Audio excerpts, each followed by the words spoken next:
Alex is back on the court this week, and now he's back here on your YouTube, Spotify, wherever you get your podcast. He's back here with us. So, Alex, welcome back. How you feeling? I feel great. I'm glad to be back on the show. It's been a while.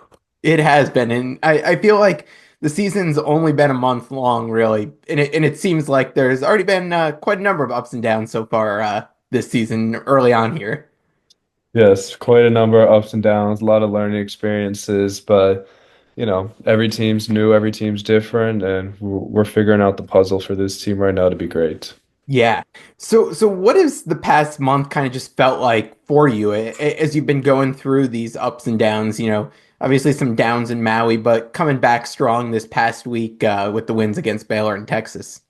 Yeah, it's been great sometimes. Sometimes it's been great.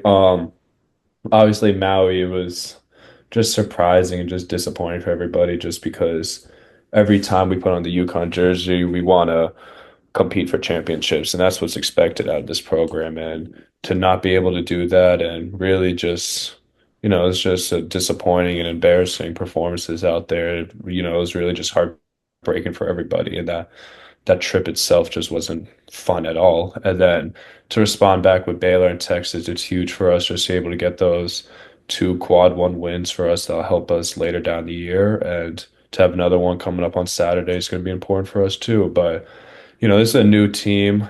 We're not expecting everything to go the same way as it did last year, just because new challenges, new everything. And we're learning day by day. We're piecing it together. And, at the end, we'll figure it out, and this team will be great. I know we want to put Maui in the rearview mirror, so I won't make you talk about it too long here, but just give us like a little bit of a behind the scenes of what it's even like participating in an event like that when you've got three games in 3 days, and what the first game's tipping off at 9 a.m. that time after you've Yeah. flown all the way out there. That was the first, a 9:30 a.m. tip off. So we waking up at like 5:30, get a meal at 6 a.m., do everything we got to do before the game. So that was that was new itself. And the Memphis game, we prepped for the Memphis game. So we had a great prep. We had Yeah. a great scout, everything that we needed to do in order to win that game. And things just didn't go our way. So we obviously lost. And then that night we're watching film on the Memphis game, but at the same time trying to get ready for Colorado. And it's a tough thing to do because no one takes a loss easily, and it's something you want to forget. And at times we're just too down on ourselves, and maybe that played into effect in Colorado. I'm not going to say that's why we lost because, that's just a stupid excuse to say, but, we just didn't show up ready, and, we kind of just let things build on top of each other when, myself and the older guys should have really just cut it out, which we didn't, and we should have just found a way to win. And, that's on me and the older guys to be able to do that. But still, it's tough. It's tough to, come off a loss and the next day just play right away when you care Yeah. so much about each game. Yeah, in a situation like that, are you guys able to really make many adjustments, or is it just kind of trying to tighten up a few things kind of on the fly as you're getting ready for the next games? What's that like out there? Yeah, it's really just watching the film and just see what the common mistakes are and try to tighten that up. You can't really make major adjustments or major preparation notes that we typically do before a game just with such little time. So really we just try to, whether that was defensively is probably the main focus, just defensively what we can tighten up on and try to improve on that heading into the next game. And really scouting wise, just try to understand their players as quickly as possible and just the basic concepts on how to guard their actions. When you look at those three losses in a row there, I mean, you guys haven't seen anything like that since back in your freshman year when you lost those 6 of 8 in January. How did this feel compared to what it was like back your freshman year when you were kind of going through, you and the team were going through that struggle? This one felt worse, I'd say. I think January, I mean, January was awful too, but I feel like right now we obviously have the pressure on ourselves, and like UConn's the talk of college basketball now, and everybody's comparing their team and their school to who UConn is right now and how we've done in the past. So there's more talk and there's more buzz around us right now compared to back in January 2 years Yeah. ago. So really, we just got to block out the external noises and really focus on what we got to do as a team better. And so that's why I'd say this one, it's been tougher just with all that. And I know as a group, we're capable of so much more than what we did out in Hawaii. You talk about UConn kind of being the one of the big storylines out there in college basketball. I'll wrap with this on the Maui stuff. I think the other big storyline that came out of it was Coach Hurley and some of his demeanor on the sideline. I think a lot of it got blown way out of proportion, just from my standpoint, in terms of people acting like they've never seen him go after a ref before or anything like that. And then it just spiraled into other I don't know, talking points there. What's it like as a player playing from him, being up and close with that, and kind of your thoughts on the situation there? I thought everything he did was fine. I mean, he's competing his ass off and he's just so passionate about us winning. So, he's allowed to do whatever you want to do on the sideline, say whatever he's got to say. Just, he's the head coach. He's the best coach in the country. He can do what he wants. What he does works. So really, I think I stayed off social media for a while during that stretch, so I didn't really get to see what people were saying about him, but um whatever they were saying, I did hear that it did get blown out of proportion just with my friends, but he's passionate, he's energetic on the sidelines as he always been, and all he cares about is winning. And if he sees something he doesn't like, he's gonna protect his guys and protect his boys to really, make sure that we get the fair end of the stick. And that's what he did. And if other teams or other people don't like how a coach coaches like that, then that's on them. It's worked the last 2 years with him, and that's why he's the best. He cares so much, and I love it too. I get to play for a coach that's has 1,000% has my back 1,000% of the way for the full 40 minutes. No, I like to hear that. Coming back from Maui, obviously you're dealing with that bit of a concussion there. What's the kind of first few days back like when you get back here to Connecticut? Yeah, when I get back to my first thought was I'm never going back to Maui. So I'll never I'll never be going back to Hawaii, whether that's next year or in 30 years. If I have a family trip growing up and if I have kids and they say they want to go to Hawaii, we're not going Nope. to Hawaii. No more Hawaii for me. No, but seriousness, it was tough. It was extremely tough just because obviously the week that we had was awful, and all I really wanted to do was be there with the boys and just help turn the corner, and help turn the page. And I did everything in my power to make it. I knew Saturday was going to be impossible for me to play, but Yeah. my main focus was doing everything possible to be there for the guys while also being ready for the Baylor game. And the Baylor game, it was a last minute decision, not last minute decision, like kind of it got close. It was Yeah. damn near a game time decision, and it didn't. The doctors and our James, our trainer, just wanted to protect me, so I respected their decision as much as I was hurt by it. But it was a tough time. So that was my first concussion too, so I didn't really know what was going on. Yeah. So you get back. I know, your participation is obviously limited, but what are kind of the key focuses coming out of Maui, in that week ahead that you guys had, whether it's in practice or what you've been working on during the game times scenarios there? I'd say it's defense. Just it's been defense. I feel the offense has been there, and it's something that we've done great the last 2 years. But as great as our offenses have been the last 2 years, it's really been our defense, and everything starts with defense for us. And our defense hasn't been great the last week, especially during Maui. So that's the main thing we really focused on, just taking pride on that end. And we've definitely gotten better since the trip, but it's always something that we can continue to get better throughout the year. When you're out with the concussion stuff, what are you able to do during, practice in these games when you're not able to play to like kind of still feel like you're part of things there? I was doing no contact with them, so really Okay. just shooting with the guys, a little bit of like 5-on-0 and like different actions offensively, defensively, no contact, but tried giving those reps to like Stewie just to get those reps with the starters. But I'm there the entire practice, just talking to the guys, trying to help them out. And then after that, I was working out with the GAs just to make sure I stayed in shape and just to slowly do more and more basketball stuff offensively and defensively. So when I did get back, it wasn't, a huge drop off or like a sign that I was Yeah. out for a week. Looking to add some local flavor to your lineup? Martin Rosel's is the MVP of your game day spread and a slam dunk for any occasion. Proudly made in hard-hit New Britain, their famous kielbasa and hot dogs have been a fan favorite for over 96 years. You can find their products in grocery stores across the state or have them delivered directly to your home court, coast to coast, via martinrosel.com. Take your taste buds to the championship and go support a UConn fan-owned business. You're obviously a big piece of this team. You're one of the leaders. That Baylor game, how impressed were you with guys being able to step up in your absence in that one? I was so happy. I was praying we'd win that game just because we needed it so badly, and the guys knew we needed it so badly too. And I was just beyond proud of them. I mean, for Liam, Solo, the other young guys, Aiden, everybody played such a huge role for us to win that game, and they're a really good team. Like they're gonna do great things in the Big 12. So huge win for us. I was just excited we won, and just to be there and kind of experience a Gamble game for the first time on the sidelines and see how energetic it is with, not really playing. It Yeah. was special. I loved it. So you get that Baylor win, then it's time for another tough test and to go on the road to Texas, which is obviously a tough place to go play.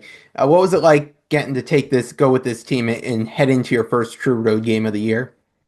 It was cool. I think we waited for it for a while now, and getting a first road test, it's always tough. And being able to experience that at an SEC school, it was a good test for us. And sold out crowd there, amazing arena, and we played one hell of a game. And I think we've been showing major improvements from the Maryland Eastern Shore to Baylor to Texas now, which is important. I know you've talked about it, Coach Hurley's talked about it, and that's with you guys like playing with that championship in UConn swagger. And it seemed like in the first half, especially of that Texas game, it seemed like you guys came out that way. Did you feel like you guys starting to get that swagger back a little bit? No, we definitely are.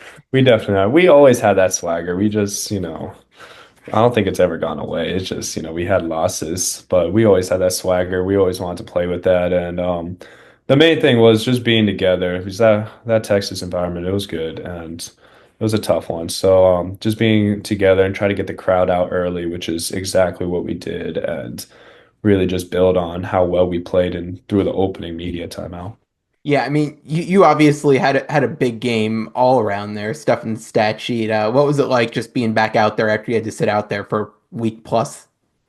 It was the longest week of my life. I mean, like sitting out, can't really do anything with this concussion, coming off one of the worst weeks of basketball I've ever experienced, not just in college, in my life. Like it was just like, and there was nothing I could do about it. And it sucked. So I had so much energy, so much adrenaline, just so much fun just being out there again, whether that was in Austin. So I was just so happy to be there with the guys again and really just, help us get a big time win. Yeah, it's also a big deal. So you got 1,000 points in that game. Texas, how's it feel to call yourself 1,000 point scorer now? It's a cool honor. I didn't know that was gonna be the game for us. So I think Ahmad told me in the locker room actually that I got it. He's like, congrats on 1K. And I was like, what are you talking about? And then I saw my parents texting me saying that. So it's a cool honor. Obviously, it's something that you'll always be proud of. So yeah, I'll take it. Yeah, there we go. You've now I know it's finals week. You got a lot with that, but you also got a big game Saturday at MSG to get ready for in Gonzaga. What's this week been like, and what's it going to be like the rest of this week as you get ready to prep for that one? Um, It's gonna be super important just to be able to finish the non-conference slate with a big time win. Gonzaga, I think they're one of the best teams in the country, just watching them. So it'll be a big time matchup for us. And really, we started preparation today and just really getting over their concepts, their players, and make sure we're as ready as possible to get a win in Store South. Need the fans out there just to, really show them MSG. So, yeah, I mean, it's a big time matchup, and we really do want to get this win heading into Big East play. You bring up the fans there. It clearly sounded, at least on TV, like there were a good amount of UConn fans at Texas the other day. You hear that Yeah. crowd there? I heard it. I heard it first when the national anthem was played, and then the UConn chant broke out. And I was like, "Whoa!" And like, it wasn't one of those like quiet chants. Like it Yeah. was a loud chant, like where everybody heard. And like, I was eyeing the students, I was eyeing the Texas fans. They were kind of confused and shocked too that it was happening. And then I seen Little Red right behind when we were warming up, and hearing him yell always gets us going. So it's special. I mean, the fans are special, and they really do help us get those wins. Did you get any good? I know Austin's like a good foodie town. You get anything good to eat while you guys were down there? No, no, I wouldn't. Actually, the steakhouse that we had before the night before was actually really good, but like the barbecue and all that Yeah. stuff, nah. Me personally, I was out already for too long. I didn't want to eat too much because I felt like I was gonna be out of shape already for the game. So I wanted to watch what I was eating, but no real chance. After the game, we didn't even get barbecue after the game. Yeah, I don't know. No, maybe next time. All right, next time. I'm just curious, like being out for a week, like do you feel it in your legs that first game back, like as that game goes along? Like do your legs get tired quickly? I'm just not sure like how long the stamina like kind of leaves you once you've been out for a little bit. During the game, I didn't really feel it. I did cramp a little bit in the beginning of the second half, which kind of I did feel. That was kind of the first time I ever cramped really in the college game, but that was the only time. But really, I felt it the two practices before. I was exhausted. My first practice back and my second one right after. I felt like I was like a freshman again, just tired and like could barely go up and down the court. So that's when I experienced it, and those helped me for Yeah. just be way more fresh out there. The Is it cramping not? though, Yeah. Is it nice now to have this week where you kind of don't have a game throughout the week and you kind of just rest up, get back into shape, practice and stuff like that as you get ready for Gonzaga? yeah, it's always important. Practices, they help us out so much, just become better and really fix what we got to fix. And I know the coaching staff will make sure that we do that. So it's always nice. And we get to rest. As you said, Yeah. I get to rest. I don't get to travel far for the next game, and I get to watch other schools play. So, as a college fan, I'm excited for that. There you go. All right, let's go to some of our questions that came in through social. We've got some good ones, and some of these came in a little earlier in the month, so I'll throw those at you too. Probably about right around the time you went to Maui, maybe before that, we saw Coach Orma get his record-breaking win. What's your experience been like with him? Have you gotten to interact with him much? I have. He's super cool. I love being around him, man. Just the knowledge that he has, the stories that he has, and just the advice that he gives us every single year, ever since my freshman year. It's been dope. And, to be around the GOATs, the greatest of all time, and just even just walking down their hallway, just seeing what he's done for their program and how he's really changed UConn. It's special. And, there's never going to be another Gino to coach like him. So, you just try to appreciate every moment you have when you see him there. And he's just an awesome person, and he's really funny too. So he's cool, and I love being around. I saw him today too, and he jokes around with us too. Just he's like, "There you go, that's how you get a win." So like that type of stuff too. So he's Nice. he's a great person. This one, you've been on the podcast in the past talking a lot about your leadership development this year, coming forward off Maui and getting guys back in the swing of things. How do you as a leader kind of help move the group forward in that type of situation? Um, I think it's just kind of give them confidence. It really starts in practices, just with being prepared and locked in all the time. But I was only obviously with my concussion, I could control what I could control, and Yeah.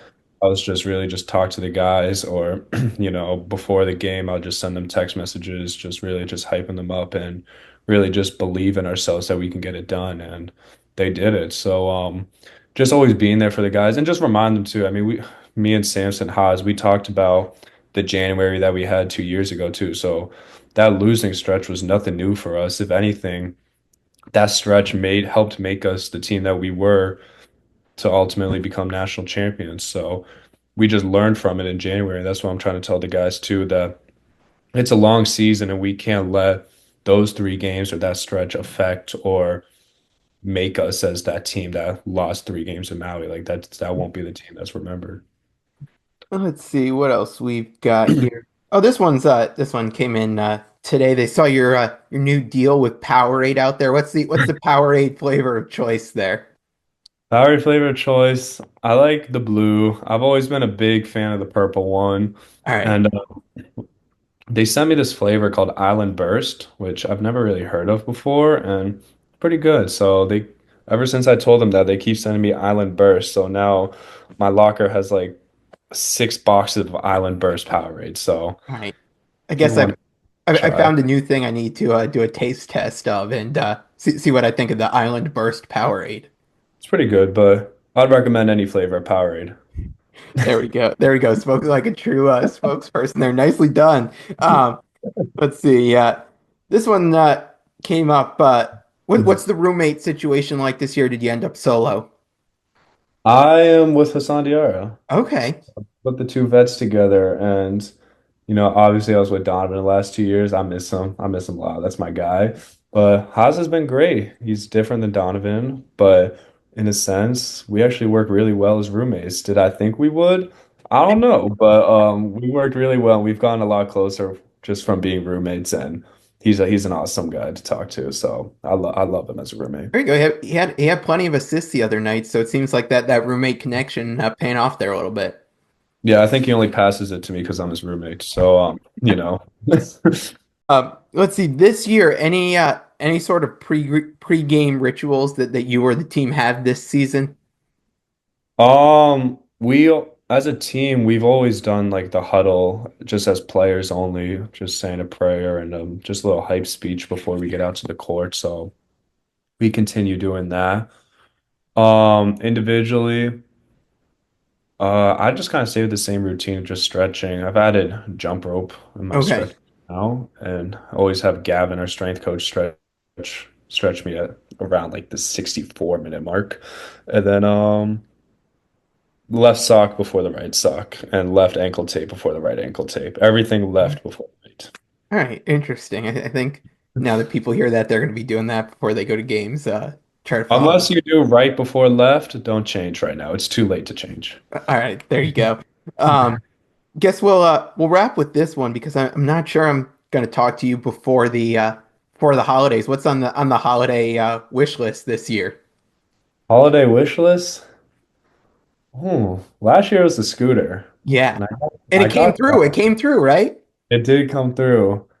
Um, hmm. I think it's just clothes like hoodies and joggers are always essential for me, so I'd always gladly take more of that. Maybe a couple pairs of shoes. I recently bought the UGG slippers, and those have been my Okay. favorite around campus. But I'll just say some hoodies, some joggers. All right, there we go. All right, we'll see. We'll see if we could go two for two on podcast holiday gift ideas that come through. So hopefully, Podcast Santa. He came through last year. yeah. So hopefully we go two for two there. But Alex, appreciate it. Best of luck Saturday at against Gonzaga at MSG, and then we'll be talking Big East play. 'Cause it's kind of crazy to think Big East play is already here. There's a game today. It's Yeah, going by too fast. yeah. It really is flying by. But Alex, appreciate it as always. Thanks so much. Thank you for having me once again.